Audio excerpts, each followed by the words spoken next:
Number 4, UConn moving up against Butler, and then number 9, Illinois versus Dusty's Boilermakers at 8:30. It's all right here on FS1. Welcome back to the show. Chiefs won the AFC West, currently locked into the 3 seed. Do they want to get some exercise and work on some plays like catching the ball, or rest for the playoffs? Here's Patrick Mahomes.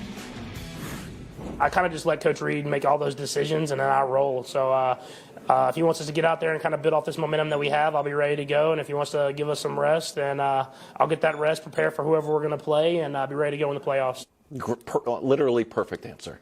Perfect. Should the Chiefs rest? They should absolutely rest. Now, I know, in my opinion, that'll give them a week off. I know you guys think that means 2 weeks off. But I think they should 2 weeks in between games. 2 weeks between games. That's what, but I think they should take a week off and reset. And I certainly think Travis Kelce needs the week off. Yeah. I think Travis Kelce had microfracture surgery as a rookie, then never missed a game, except for with COVID, but never due to injury. Before the year, he had that kneecap. He had the issue where he missed week 1, and then if you remember in the Vikings game, which he had been playing great, including in that game, played great, and he has not been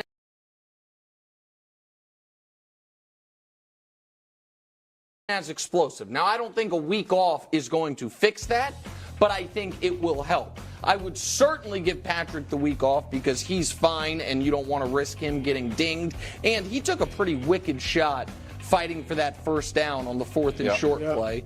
And anybody else that's L'Jarius Sneed this week was dealing with the calf. He ended up playing after Jamar Chase talked all that trash, and he, of course, shut him down. And then Chase said he didn't want to fight him for some reason. But I would give him a week off. You can't rest everyone. And unfortunately, I think you have to play your offensive linemen, because you don't want guys to get hurt. But you can play – I don't know if I would play MVS or not. I might give MVS a week off for a mental reset. For a mental reset. But I would certainly rest everybody that matters. I would rest Mahomes and Kelce. But remember, they obviously had the bye week, and were they 3 and 4 since the bye? So they haven't played well since the bye. But I rest those two. MVS and the rest of those receivers are playing because they need to see the ball, catch the ball, and see it go into their hand and grip it. So I would play those guys because you're coming off a win that you can feel good about, right, against Cincinnati. Blowing out the Chargers, if they did blow them out, wouldn't necessarily make you feel great. And playing the Chargers close would make you feel even worse. So I would rest Mahomes and Kelce. Pacheco, but too. I'm playing Pacheco's dealing with shoulder injuries. He's had 2 surgeries. As hard as he runs, yes. But the receivers are playing as far as I'm concerned. Well, one of the stories that came out of Kansas City is that they whittled down the playbook last week, and they tried to condense it. And the reason you do that is because there's only so many things that you can practice. So only so many reps that you can get. So here's another situation. So obviously they think that's part of the issue. So now you've got a situation to continue to practice. And Nick, you know the importance of practice. I don't know if we have that sound at all available for. As I told you, the Chiefs are practicing. Okay, that's good. And that was a good practice. Yeah, I think that was a good practice right now. Well, there you go. Go ahead. Yeah, they were practicing. They need to practice better. This is another week where they need to practice because those receivers need to catch the ball from the guy who's throwing the ball. And look, it was great. 7 scoring drives last week, but your kicker outscores your quarterback in fantasy football. That's not what you want, and that's not what they're going to need. What would you do? Would you play Mahomes? You'd play Mahomes and Kelce? At this point where these guys are with as many problems as they face and as many starts and stops offensively, I think you play them. I think it's crazy. And try to go into the playoffs with some kind of momentum. So what if you play them and they're down at half? You're going to play them the whole game?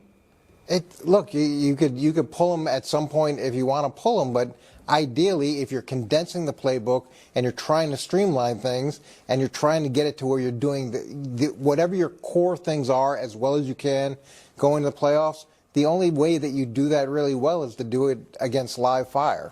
Yeah, so I vehemently disagree. I think that Mahomes and Kelce and Pacheco are must-sits. Pacheco's had 2 shoulder surgeries. Kelce is the second oldest skill position player in the league that plays, you know what I mean? That's a significant contributor.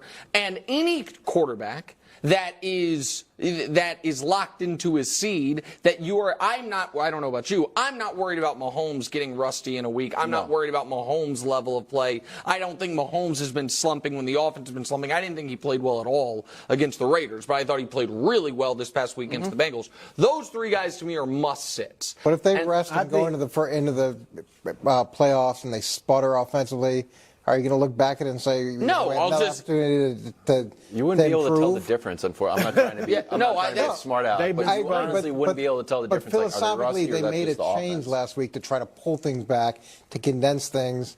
It just seemed like you got to get some things still figured out. I like Brew's idea of, oddly, especially if you're resting Pacheco. Clyde Edwards-Helaire's been dealing with an injury. Jerick McKinnon's on IR. He's not even eligible until the second round if they get there. I like Brew's idea of going with the backup quarterback and throwing it 50 times. I like that. And throwing the ball and getting a receiver. I think Tony will probably still be out because he's dealing with an injury, but get all those other guys involved. I like that idea. It's not going to help their timing with Mahomes, but just catching the ball. Sponsored by Ram Trucks, built to serve. Odell had a pretty nice game. He only had 33 yards, just one play, but I still liked it. Great. Against Miami to set up a touchdown. After the game, he had some high praise for his current team. Take a listen.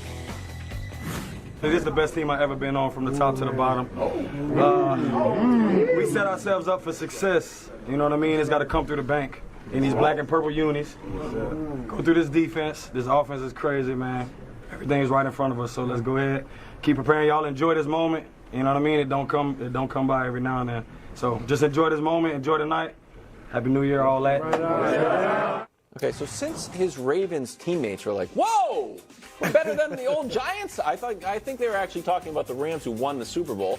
And by ranks, Josh made this graphic, the Ravens are better in pretty much every category. Yeah.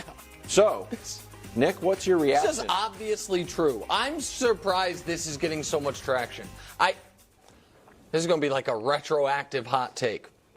The 21 Rams, not great. Oh. I mean, they were won the Super Bowl, right. But like I don't look at them as like, man. Yeah, when I think of the best teams of the last 10 years, they don't come to mind at all. Like that was a good team that went on a great run in the postseason. Stafford got hot, and and God bless them, and they brought in key players. Happen, huh? No, of course. Yeah. No, of course it can happen. I'm counting on it. Of course it can happen. But we can show the Ravens numbers. This is why, the Ravens graded everything. This is why they are, in my opinion, should be the prohibitive favorites. And it's why it was certainly over San Francisco. I get it that Kansas City, I've said it before, I'll say it again, is in a different bucket of none of the numbers will support that Kansas City should be favored over the Ravens. It's just the history. Yeah. It's just one guy who, through this point of his career, is the most decorated postseason player.